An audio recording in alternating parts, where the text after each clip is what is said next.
सर्वमंगल मंगल्ये शिवे सर्वार्थ साधिके शरण्ये त्र्यंबके गौरी नारायणी नमोस्तुते। राधे राधे। त्रिनेत्र भाग्य में आप सभी का स्वागत है। मैं हूं आपके साथ आचार्य पुष्पेंद्र शास्त्री।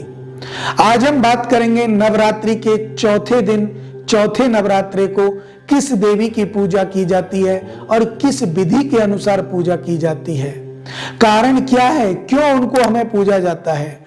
ध्यान देने वाली बात है, ध्यान से सुनिएगा कि नवरात्रि वाले दिन जब हमारी नवरात्रि प्रारंभ होती है, उससे चौथे दिन जिस माता की पूजा होती है उस माता का नाम है कुष्मांडा। कुष्मांडा माता कहते हैं, शास्त्रों में लेख है कि कुशा को पवित्र मानते हैं, पूजा में भी हम कुशा लेते हैं। क्यों? क्योंकि कुष्मांडा का उद्गम वहीं से हुआ था।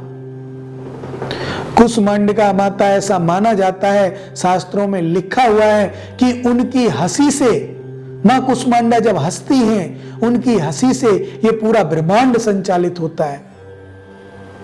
ये पूरे ब्रह्मांड में रजोगुण, तमोगुण, रहस्योगुण सब कुछ इसी से प्राप्त होता है।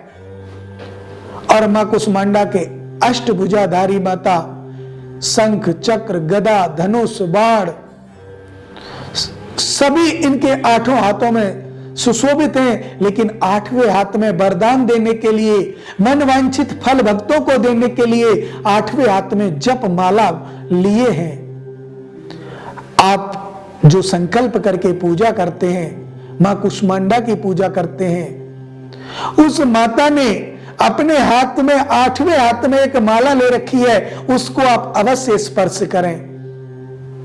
और आप उसको स्पर्श करते हैं तो कहा जाता है, शास्त्रों में ऐसा लेख आता है कि जिस दिन, चौथे नवरात्रि के दिन आप माता की मूर्ति के सामने या तस्वीर के सामने, अपने घर में या मंदिर में कहीं भी आप पूजन कर रहे हैं और माता के हाथ में एक माला है, उस माला को चौथे दिन अगर आपने स्पर्श किया तो मान लीजिए कि आपके कष्ट दूर हो गए। माता रानी उस माला को जपने लग जाती है आपके कष्ट दूर करने के लिए।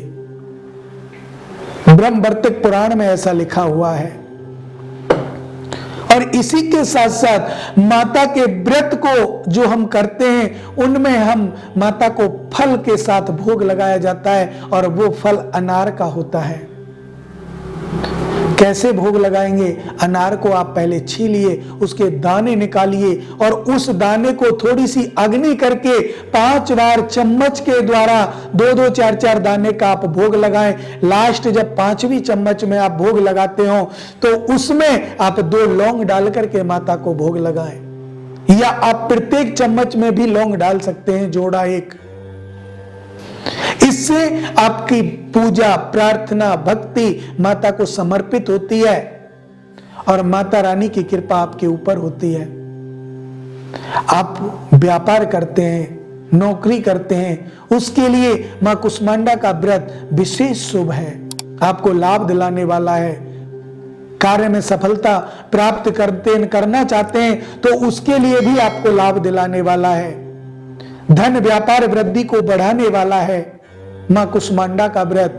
आप उसे मन विश्वास से कीजिए, श्रद्धा से कीजिए, आपके सभी कार्य सफल होंगे, कोई भी विघ्न बाधा आपके जीवन में नहीं आएगी।